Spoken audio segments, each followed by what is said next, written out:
Bună dimineața! Am început un nou vlog, am ieșit din carantină, a fost ultimul vlog pe care l-am postat, acela a fost ultimul vlog de pandemie, ultimul jurnal de pandemie, cum l-am numit eu, pentru că cred că o să fie interesant să mă uit peste la vlogurile pe care le făceam pe care le-am făcut în timpul pandemiei.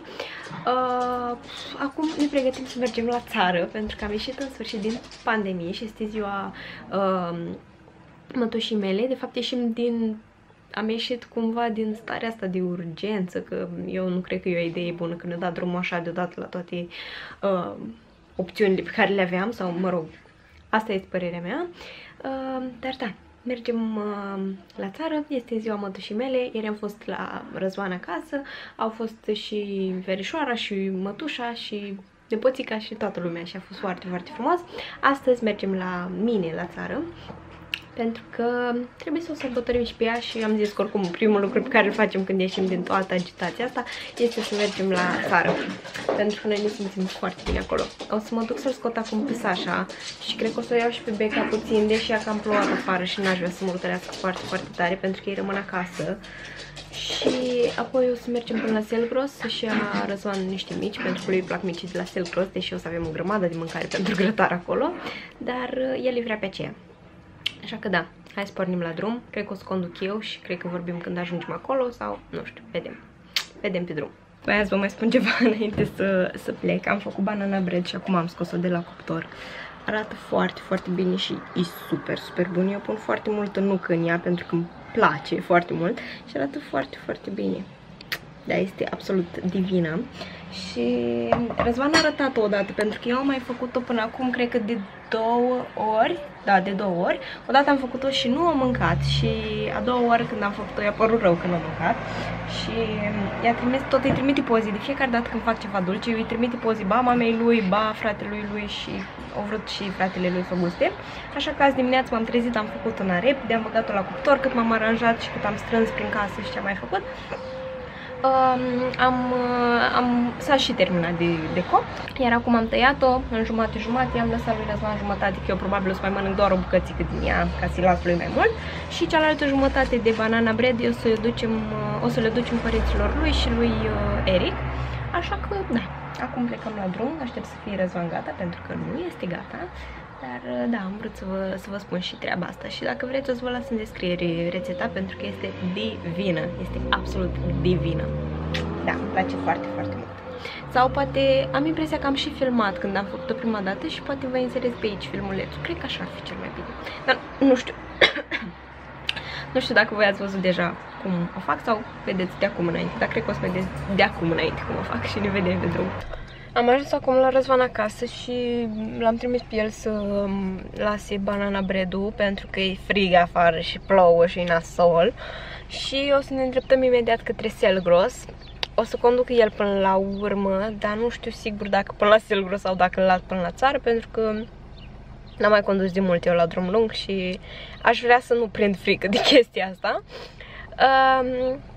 Și tocmai mi-am dat seama cu vreo 2 minute că n-am nici portofelul la mine, așa că sper să nu mă oprească poliția să-mi ceară buletinul sau permisul sau ceva. Dar, hei, vom vedea. Așa că, da, asta am vrut să vă spun. Ne îndreptăm imediat către Selgros și apoi mergem la țară.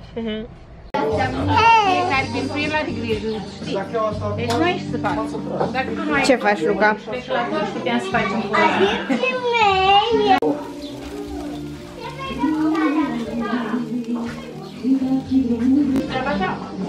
Foarte bine, foarte bine. Gata. Ce-ai băut? Suc?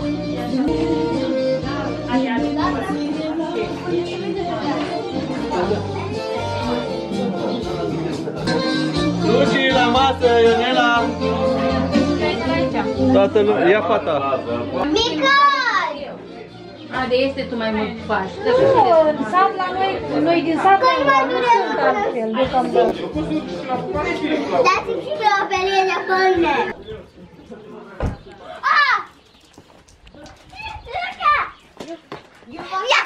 Fii atent!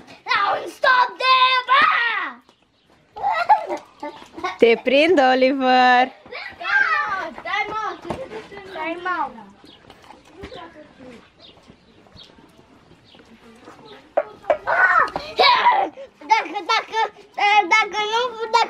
dacă îmi faci poză, că stric ăsta. Îl strici? De ce? Că îmi fac, că-i frate, are să-mi fac poză.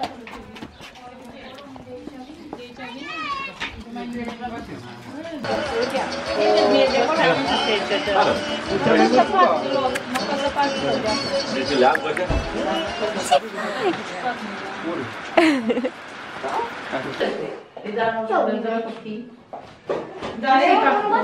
Mulți ani trăiască, la mulți ani! Mulți ani trăiască, mulți ani trăiască, la mulți ani! Mulți ani trăiască, mulți ani trăiască, la mulți ani!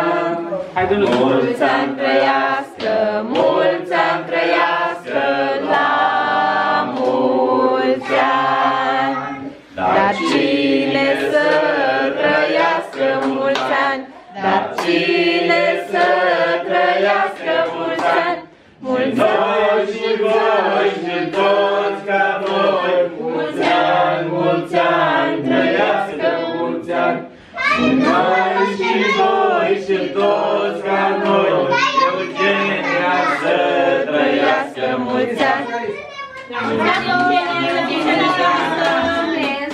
La mulți ani! Mai ales cu o poză acum.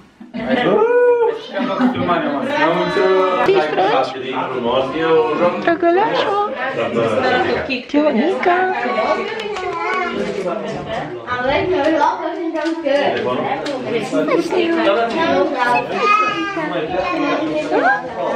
Uișori frumoși, mie!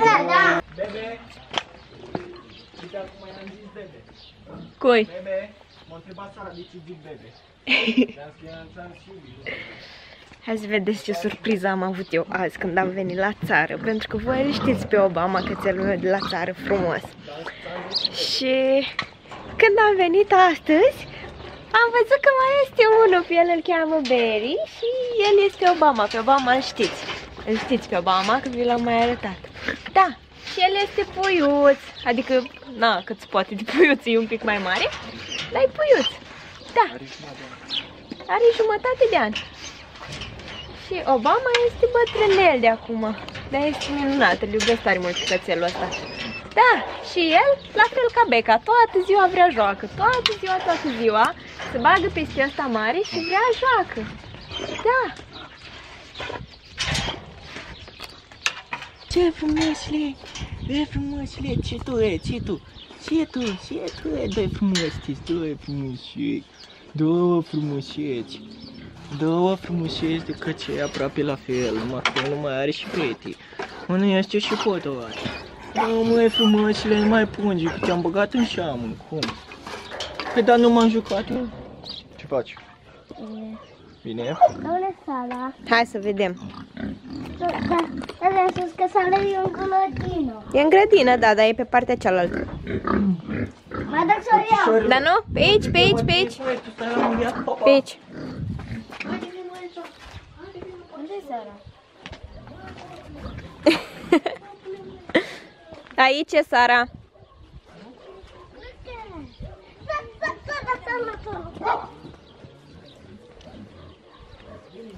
Sara! Joci vați ascunselea? Trebuie să te căutăm. Sara, unde ești?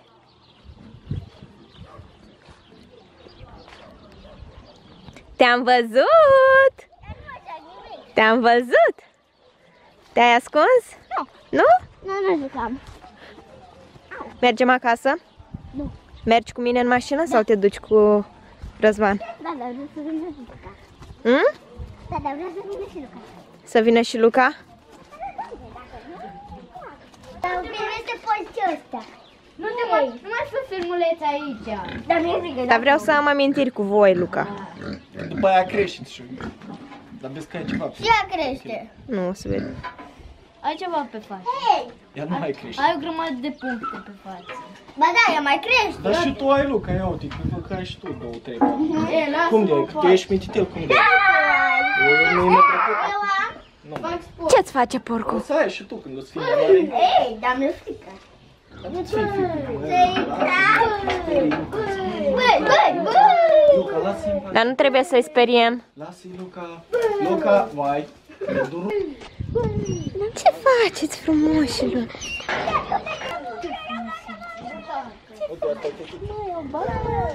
Beri, ce se făcează? Luca, bate cu băieții și băieții sunt acolo.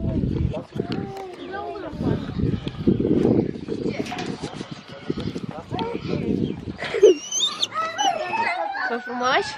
Da. Da, îți plac? Da. Iubi, Da. zi lui Luca să nu mai bată fetița. Luca, nu-i bine, nu-i frumos. Să fix fetiții. Nu-i frumos, Luca.